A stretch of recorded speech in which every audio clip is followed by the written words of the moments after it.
Hello everyone, it's Jamal Thomas. Welcome to the Progressive Soapbox. So I hope everyone is having a decent day. It's 1:41 p.m. on a Thursday. I always like to nail that down as a demarcation point in time. This is where we are at this very specific moment, and we're sharing this time together. That's the East Coast, by the way. Let me make sure I'm up and running. I'm seeing myself in green, so I'm going to assume that the world is good. Let me check my mic. And my mic sounds nice, perfect, and perfect. Hope everyone is having a decent day today. I've been extraordinarily productive this morning, so fucking go start me. Even at times to take my dogs out to get some apples from McDonald's. Gold star number 2 for me. Look guys, first, before I start anything, I want to thank everyone who helps the channel. The video that I'm about to do right now, as we speak, came from a video that someone sent me on Twitter that I thought was awesome, and that I thought should be debated, debated maybe. If there are right many people, I'll let the people call in, but definitely talked about, because it's a big fucking deal, at least from the standpoint of politics in Washington. From the standpoint of the political theater of everything that's going on in the top end, yes. I'm fascinated by this. I'm interested in this. And I kind of want to see this pushed to the extent that it can be pushed, because I think this is fucking fascinating. Oh, before I get into that, thank you very much. Mick Resistance, one of my subscribers, sent me this. But whether it's HP, whether it's, oh God, what is his name? Jeff. Yeah, whether it's Jeff, HB, whether it's Mick Resistance that sent me this. People send me stuff all the time. And I am appreciative of what you guys send me. It's like my little researchers. People have similar ideas about the world that I do. And it's saying, hey, I have a similar idea about the world that you do. Hey, look at this. Maybe this is something that you can use for your show. And a lot of times, often, I end up saying, hey, I think that's fucking awesome. And yes, I'm going to use that for my show. Thank you very much. You guys help make my show. Like, I don't... That's not perfunctory. I say that in a real way. I know it's never hard to get that across. It's always hard to get that across, especially if yeah, it's always hard to see what's in a person. Meaning it's like Michael Vick kills all these dogs, and then Michael Vick puts a bunch of money into something else and says, I'm sorry. And it's like, do you really think Michael Vick is sorry? And do you really know if Michael Vick is sorry? And at the end of the day, how do you gauge it? How do you judge it? I can't see what's in him. So there's that. But nevertheless, I'm serious when I say that. And I know I say this often, and I don't want it to become trite. Thank you very much. Patrons, super chats, sharing, liking, all that stuff. Thank you very much. The video at hand, they're talking about subpoenaing Donald Trump, meaning Mueller. This comical investigation that's gone on for 2 years, and the only thing they can find is Facebook and Twitter ads. And in none of this is collusion with Trump and Russia, which was the origins of this particular investigation. I think this is a prop thing. I think the fact that they let Hillary Clinton off, and the same people that let her off were instrumental in getting Donald Trump on. I think this is, this is stitch up. I think this is a scam. Now, that being said, whether or not it's a scam or not, it's kind of besides the point. At this point, this is a real thing that has teeth, and they're literally trying to take Donald Trump's head off. He needs to be very aware of what is taking place, whether he thinks this is a scam or not. Whether it's fake, whether it's these guys, they're going after him for real. Firing Comey was a problem. Comey, yes, was a plant. Comey let Clinton off. Comey could not be trusted. All of that is true. By the same token, Mueller seems to be in business, and Mueller is also looks like he's some kind of stitch-up artist. That's the same guy that sold weapons of mass destruction in Iraq. So, all I'm saying is, Mueller is trying to get Trump to testify. Mueller has gone out and thrown out, hey, I may use a subpoena to get you to testify. MSNBC, Ari Melbourne, is having a conversation with some of the people who, one of the guys, is at least 2 people, but one of the guys was instrumental in talking to Clinton. Essentially, they were some of the lawyers that interrogated Clinton. And I'm going to show part of that video. I don't want to get a copyright strike, so I'm only going to show part. And hopefully nothing picks up in that short period of time. And I should be allowed to show it anyway, so it may be a moot point. Listen to what he says. They're talking about whether or not Mueller has the power to compel Trump to testify. This is fucking fascinating politics. Like, I understand that it's theater, but you have the president of the United States who has certain powers endowed with him by the Constitution.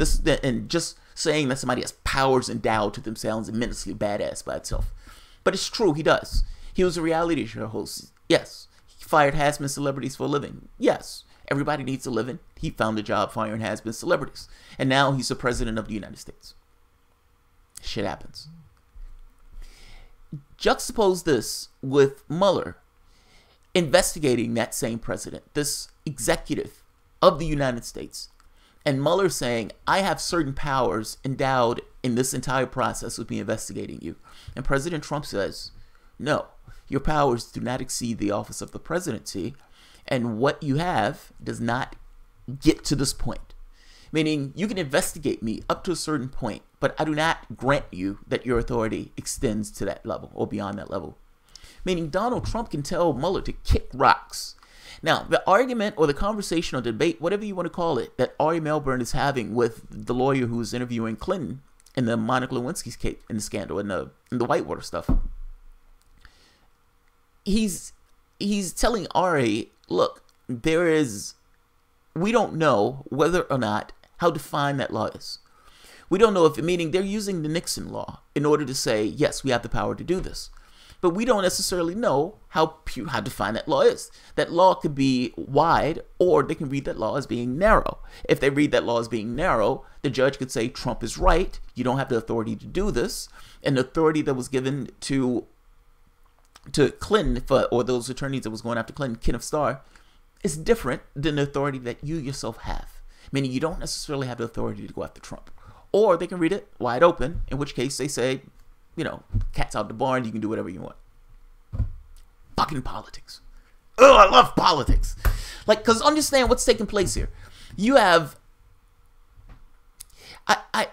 you often hear me say, government law, none of this stuff is real. What I mean by that is these things are conceptual constructs. People say something, they write it down. What people say and write down is up to fudgery, like nobody's business. Who knows what people absolutely mean when they're doing a particular law? And what's even more interesting, what they mean becomes less important in how it's interpreted and what the person who's interpreting it wants to accomplish. You could have a law that had one particular meaning, times change, and somebody else is using that law for some other ends. Obama using an espionage law to lock up whistleblowers is obscene. He still did it. He still did it. People showing waste, fraud, and abuse in the United States government, and in order to hide that and cover that up, he was using the Espionage Act to do that. I'm making a point that how laws are interpreted becomes fascinating, because you can take whatever disposition you want. The law itself becomes almost less important. If the law reads a certain thing, I'm going to interpret it the way that I need to interpret it for whatever ends I need to accomplish. In which case the law becomes almost slightly not meaningless, but at the same token, not a fixed and firm thing. And I think most people think laws are fixed and firm things. They are not. Corporations are people too. It's fucking ridiculous. But that's somebody interpreting a law in a particular way in order to get a ruling like that. That's absurd. It's fascinating. And in this case, you have the juggernauts of the President of the United States dealing with a special prosecutor who, if I'm being honest, is somewhat of a hatchet person. Question becomes, does Mueller have the authority and the power to compel Trump to testify? And what I would tell Donald Trump, I don't like Donald Trump at all. By the same token, I like this investigation that much less because I think this investigation is bogus. And I think they're using this investigation to obfuscate from all the failures, fuck-up, foibles associated with the Democratic Party. Yeah, alliteration. Fucking awesome. I will give you advice, Mr. President. Your position in this, your disposition, your only and pure and complete disposition in this case is bogus, and you're not subpoenaing me for squat. And you don't have the authority to subpoena me. I'm the president of the United States, and anything that takes place here is executive privilege. Kick rocks. Whether or not that's true or not is besides the point. That should be the disposition that Trump takes, and that should be the disposition that he handles us from. From the standpoint of law, he's not necessarily in the weeds. He's certainly within his discretion to make that argument. Force them to come and get you.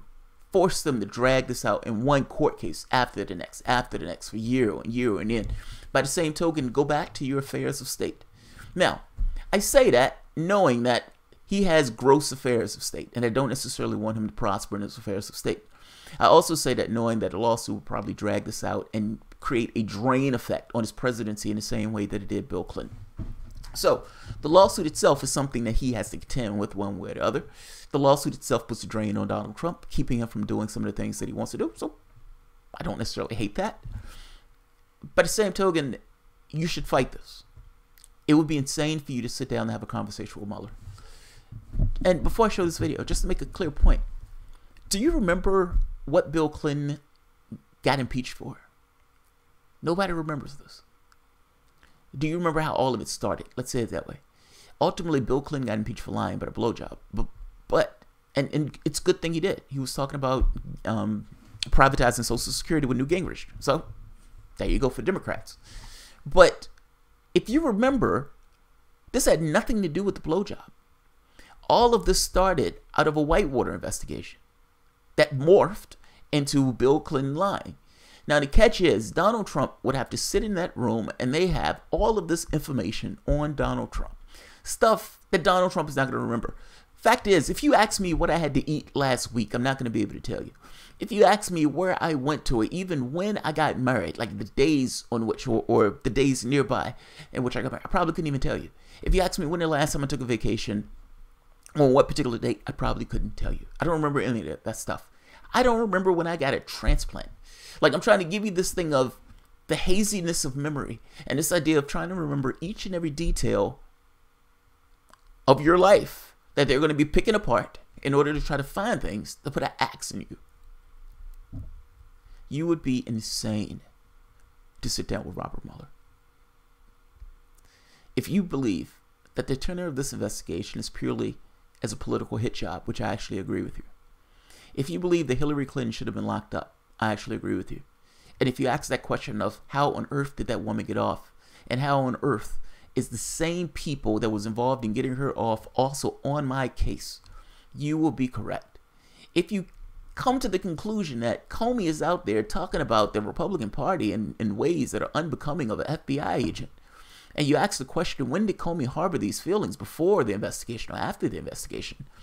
When you look at what Comey was saying, the fact that he lied under oath, he drafted letting her go before he actually really did the investigation. It's a stitch-up. You understand that it's a stitch-up. You understand they're trying to put an axe in you.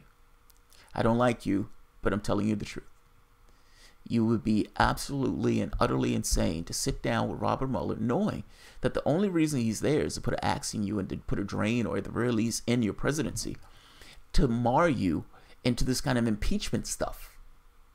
You would be insane. Your disposition, your only disposition, from your law team, from you, from everybody else that's around you, from the entire Republican Party should be, no. You don't have the authority to do this for the President of the United States. You can kick rocks. If you need to take me to court, fuck all and take me to court. That's the only way you're going to ever get in a room with me. That would be your disposition. So I want to show this. They're going to have an argument or conversation about this. Look, the very fact that the conversation exists means that you can argue it.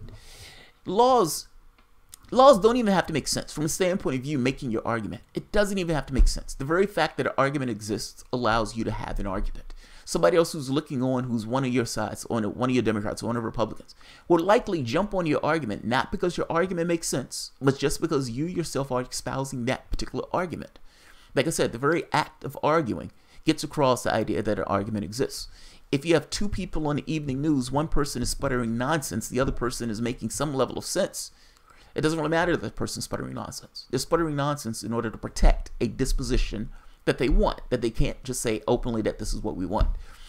hey, we want massive tax cuts for the rich, but we can't say we want massive tax cuts for the rich. So what we're going to do is say we're going to do a massive tax cut for jobs. Then you make your argument.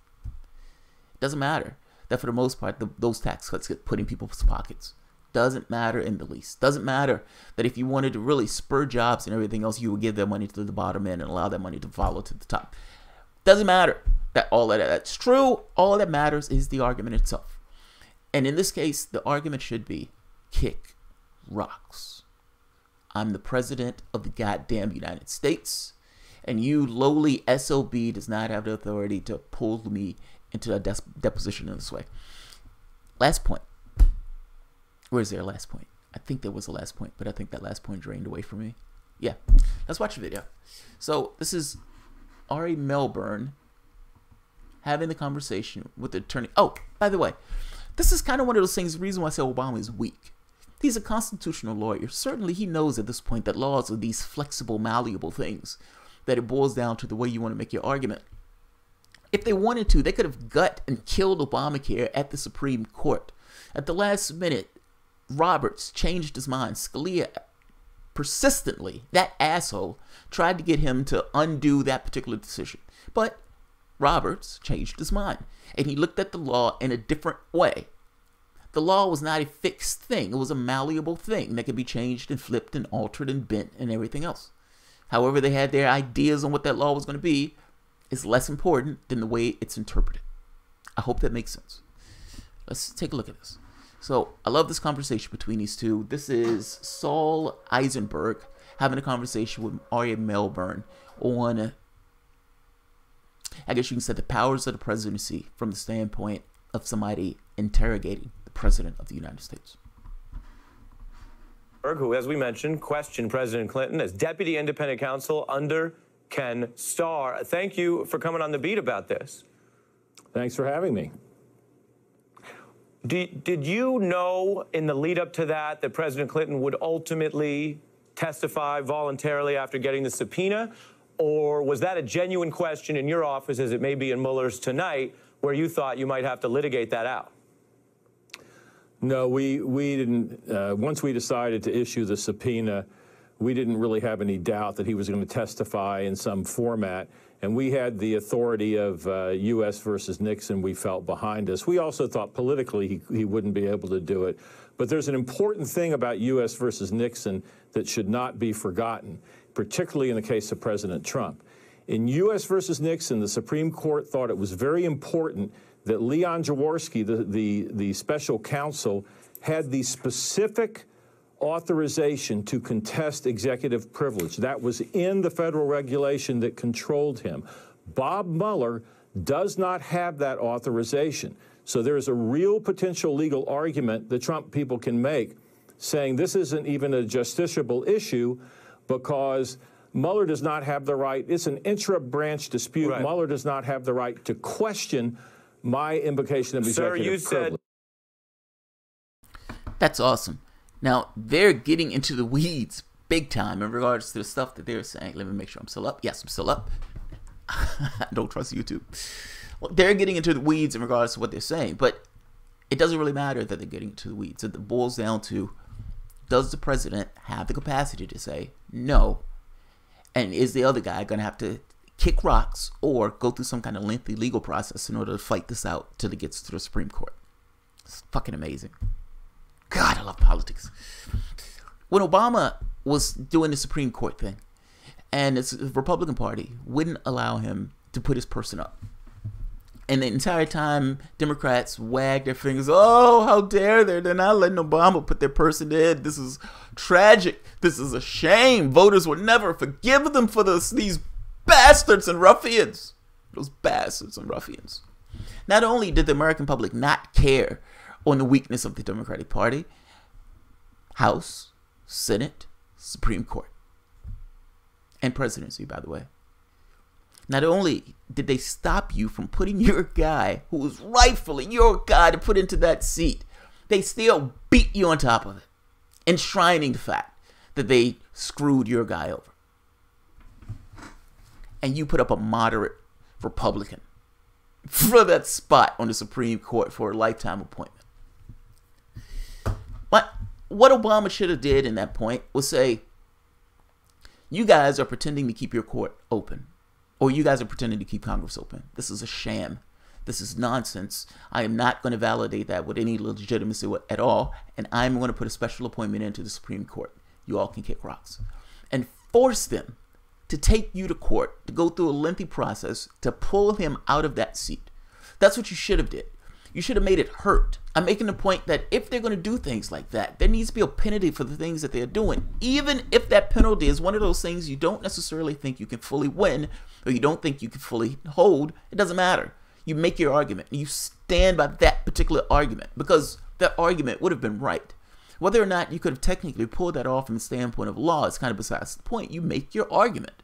These guys are full of it. These guys are trying to keep this case, this thing in order, so I won't necessarily make an appointment. And they're screwing over my authority to choose my person for the Supreme Court. I'm not going to tolerate this. I'm going to put my person in. They can take me to court. That's the last thing I have to say about it. And say fuck off.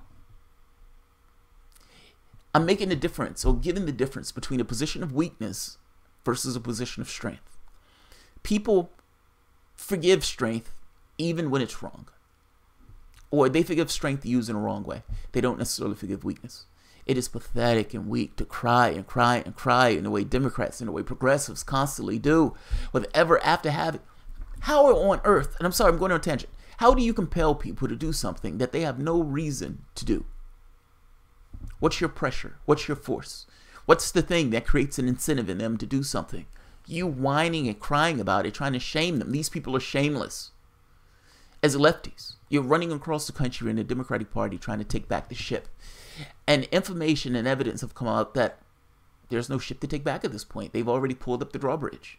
They've been putting their thumb on the scale all across the United States, attacking you. And you're still running in that party. And if you lose in those elections where they've already put their thumb on the scale, what are you going to do? Are you going to sit at home with your thumb in your ass? Or are you going to run in that contest, acknowledging the fact that they cheated you and that the public really didn't give a fair chance to actually take a look at you, and make it hurt that they did that? If there is no penalty for the things that they're doing, then they're going to continue to do the things that they're doing. Crying and bitching about it are not going to have any impact at all, except for looking weak. Look for shamefully weak. Let's let him finish. I'm sorry about the tangent, but it's true. You said justiciable, and then you said intra-branch, so you know you're getting me excited. This is something we were discussing at the very top of our show tonight, and you're putting your finger on it, which is, does U.S. v. Nixon stand for the proposition that no president is above the law, which would be good for Mueller forcing him, or does it stand for something narrower, which requires Congress to give that power, in which case they could go all the way to the Supreme Court and Trump could win this thing? Do you have a view on the answer? Well, I think there's no question it stands for the proposition that nobody is above the law and that the courts say what the law is. Right there. Right there. Right there. He's making my point. It's like what Ari Melbourne, I know what Arby was getting at, but he's slightly fucking up the way his question is. Like, does it say that no president is above the law? By definition, it says no president is above the law because Nixon ended up being impeached and they actually went after Nixon on that. Now, so that's kind of besides the point. The question becomes whether or not they have the power to compel Trump to testify using that particular, I guess, law or that particular ruling. And he's making the point that the judge decides. The law is malleable. The law gets interpreted. So if the law gets interpreted and if the law is malleable, take my ass to court. Drag my ass from court to court to court into Supreme Court. You're not getting me sitting in that chair without some penalty for trying to drag me kicking and screaming into that chair. That's your disposition. And then when you get in that chair, plead the fifth. Plead the fifth. The reason I say this, you're not going to remember each and every thing. And keep in mind they're in this to put an axe into you. This is not a fair process. This is not a process where everybody in this process is just seeking justice and honest and earnest. And these are noble FBI agents with their steel chins and their suits, doing a hard day's work without any political bias. Fuck that. That world doesn't exist. At least that's not my paradigm of the universe. This case is bogus. And yet they persist in this nonsense nonetheless. Which means that if they're persistent in this nonsense, either they're dumb as a box of rocks, or they're after you and they want to get you. Which means that there is no reason you should comply with this process. Make them get you, make them fight you like nobody's business, and then when you get there, I plead the fifth. I don't have anything to say. I'm not going to incriminate myself.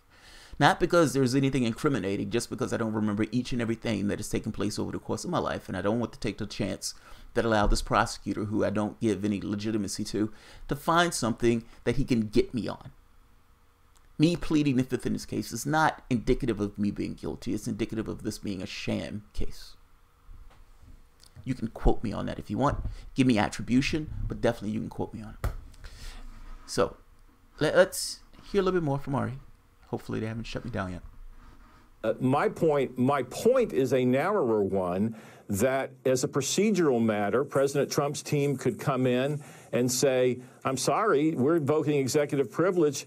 Bob Mueller doesn't have the authority under the regulation to contest that. Now, I don't think if Trump does it, I don't think Mueller's going to fold his tin up and go away. He could argue I have that authority inherently. But nevertheless, it's a legitimate point he could make. Right. In the case of President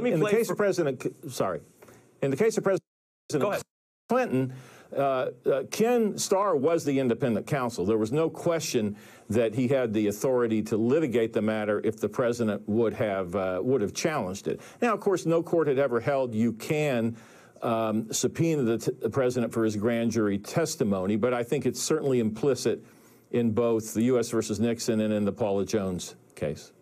Right, and that's why we're literally back where we were in the Starr matter, although, as you say, with some different authorizing power. But we're back to the fundamental questions of our Constitution and what branch wins. And that's what's fascinating about this. Like, I may have a disagreement with Ari on the whole Russia nonsense. I don't know where Ari stands on it. I would imagine he's probably in the mainstream media tent with this. But this is fucking fascinating. The branch of the presidency is being questioned by a different branch. This branch that under normal circumstances, all of this majesty and this pomp and circumstance and everything else being dragged to earth by a lawsuit. Amazing. The Clinton thing, most people don't remember how the Clinton thing started. I'm going to give a timeline of the Clinton thing. The reason I'm giving this timeline is because these cases are somewhat similar. I agree with Ari Melbourne in regards to similarities of the cases. Clinton, this started as a Whitewater investigation. This didn't start off as a Monica Lewinsky thing. Monica Lewinsky had nothing to do with the origins of this case. It morphed into something else. And it was allowed to morph into something else because Bill Clinton lied about something that necessarily wasn't inherent to the basis or the beginning of the case. I would say, if I am Donald Trump, I would take the lessons from Clinton on this. And the lessons from Clinton on this is to shut the fuck up. It's not that there's Russia collusion. It's the stuff that you can't necessarily remember that they may be able to catch you on. I don't say this because I love Donald Trump. I say this because I dislike what's taking place. Let's take a look at the Clinton thing. I'm fascinated about what's going to take place here if Mueller tries to pose a subpoena. Clinton impeachment timeline. 1992, Whitewater Development Corporation is dissolved, leaving Bill and Hillary Clinton with a loss of more than $40,000. Attorney General Janet Reno appoints Robert Fisk Jr. as the independent counsel in charge of investigating financial irregularities in the dealings of the Whitewater Property Company. The Clintons and the business partners, James and Susan McDougal, are implicated. Fisk is replaced by more conservative Kenneth Starr, an independent counsel investigating the Whitewater scandal. Monica Lewinsky from Lewis and Clark College joins the White House staff as an unpaid intern. She wasn't even there at the beginnings of this case. Like, I'm trying to get across to you that what they got him on had nothing to do with the origins of the case. Oftentimes, you just sitting there talking to the FBI, the moment that you said something that's not true, it can be used against you. Are you going to remember each and everything that they ask you? They're looking over your files. They're poring over your notes. Are you going to remember each and everything that they're going to ask you? You don't even know what they have. And not just that. Yeah, you don't even know what they have. November 1995, Monica Lewinsky accepts a paid job at the White House of Legislative Affairs. And 2 days later, sexual contact between Mrs. Lewinsky and President Clinton begins.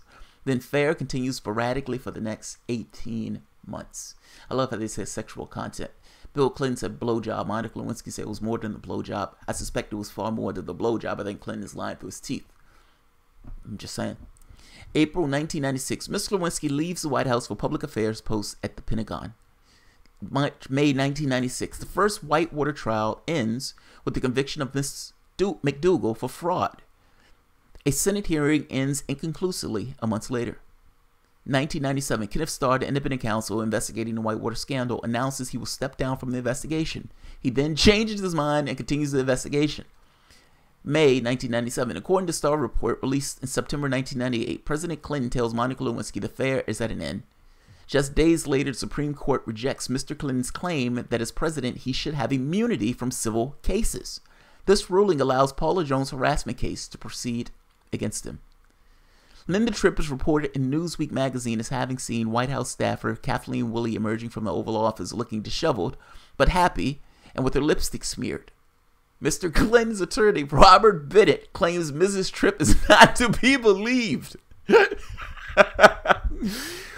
Mrs. Tripp begins to tape her telephone conversations with Miss Lewinsky, who remains in touch with the president. Yeah, I remember this. Miss Tripp was a horrible fucking person. She was a horrible fucking person. Mrs. Lewinsky is subpoenaed by lawyers for Paula Jones. Mrs. Lewinsky leaves the Pentagon. President Clinton and Monica Lewinsky have what proves to be their last telephone call, January 7th, 1998. In a sworn affidavit, Monica Lewinsky denies having an affair with Mr. Clinton in an attempt to avoid testifying in a sexual harassment case brought by Paula Jones against President Clinton.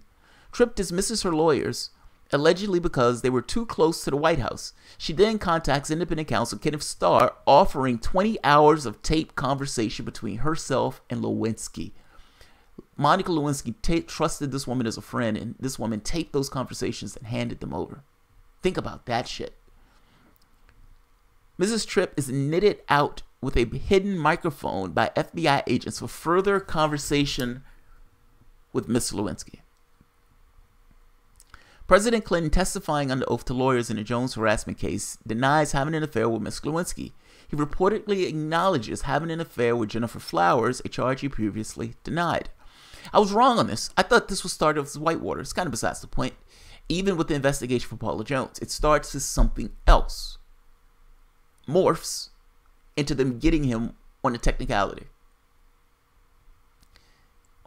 Whether it was Whitewater, whether it's Paula Jones, it starts as something else that has nothing to do with the original charge, or nothing to do with the in charge. The Washington Post reports Lewinsky allegations. President Clinton denies the charge in vague terms. There is no improper relationship, he tells the TV interviewer. I want you to listen to me. I did not have sexual relations with that woman, Monica Lewinsky. I never told a single person to lie, not a single time. Never. An angry President Clinton declares to an invited media audience with the White House. I remember this too, looking in the camera, looking at the president, smelling his finger as he says it. He didn't smell his finger, I'm joking. 1998, President Clinton posts his highest ever opinion poll rating. Gallup for CNN finds 67% of Americans approve of the president. What it was, they disagreed with what the Republicans were doing. That's what it was. You were going after a guy for a blowjob. It was clear as day what they were doing. It was nonsense. And the public was on the side of Bill Clinton because of it. When Bill Clinton is talking about those favorable ratings and everything else, this is what they're talking about. The public. I remember this. I was alive for this. They hated what was taking place. They looked at what was taking place and said, this is nonsense. They're going after this guy for a blowjob. You're asking him to tell stuff that he shouldn't have to tell. This is nonsense. We're not on your side for this. And you had a lot of people, independent Democrats and even some Republicans, saying, we don't like this. And so Bill Clinton ends up with like a 70% approval rating when he leaves that office. And he leaves that office as somewhat of a rock star. When Bill Clinton was coming out for the Democratic thing, there was one of these clips where he's walking down the aisles, like shaking people's hands, and the crowd is going nuts and everything else. They had Bill as somewhat of a rock star. Bill is not seen that way anymore. Bill is seen as somewhat of either a rapist or somebody who passed one right-wing plan after the next. He doesn't have that cachet anymore. Let's keep going. At some point, he gets impeached. Paula Jones' lawyer into the sexual harassment suit against Clinton published much of their evidence, one of the many breaches of the judicial gagging order on this case. Paula Jones' harassment case against the president is dismissed by the judge before it goes to trial. Now, let's see. The possibility of a new immunity deal is being struck between Monica Lewinsky, prosecutor Starr, is raised. The Lewinsky main lawyer, William Ginsburg, is replaced by two well-known Washington criminal defense attorneys, Jacob Stein and Plato, I can't pronounce that name, both cleared former White House employees of corruption in the 1980s. Let's see, let's keep going. Independent counsel Kenneth Starr releases his report to Congress. It says 11 possible grounds for impeachment. The House votes to make 445-page report public. Attorney Jenny Reno announces a 90-day inquiry into whether Bill Clinton helped plan $44 million Democratic Party issue ad that breached election campaign spending. Jesus Christ. These guys were always corrupt. What am I missing here? Maybe it did start. I mean, the Whitewater was dissolved. It did start as Whitewater. Okay, I wasn't wrong. I wasn't wrong. Fucking A, I wasn't wrong. Good. Not being wrong is important to me.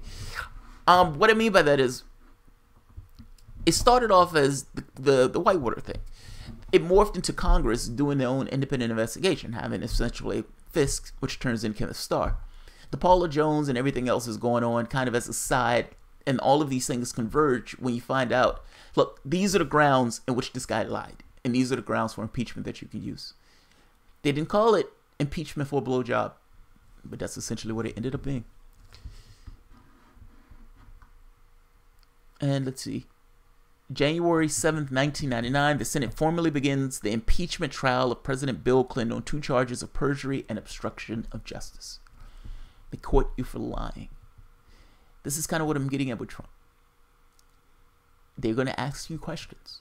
And they will ask you questions that you don't necessarily want to answer, and they probably already have the answers to.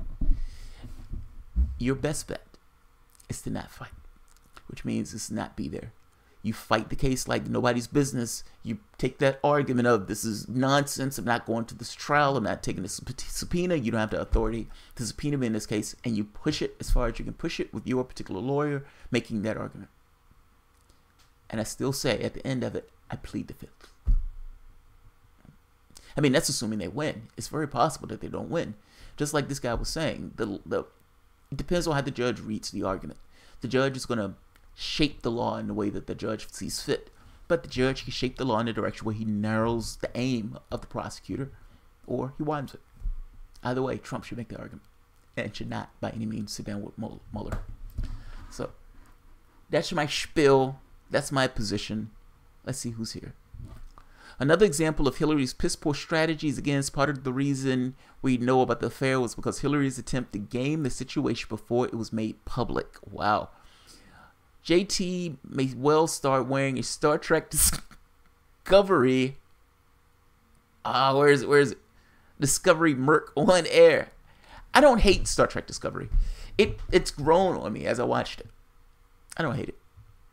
I don't hate it. I avoid timelines at all costs when presented by mass media. Edward Klein.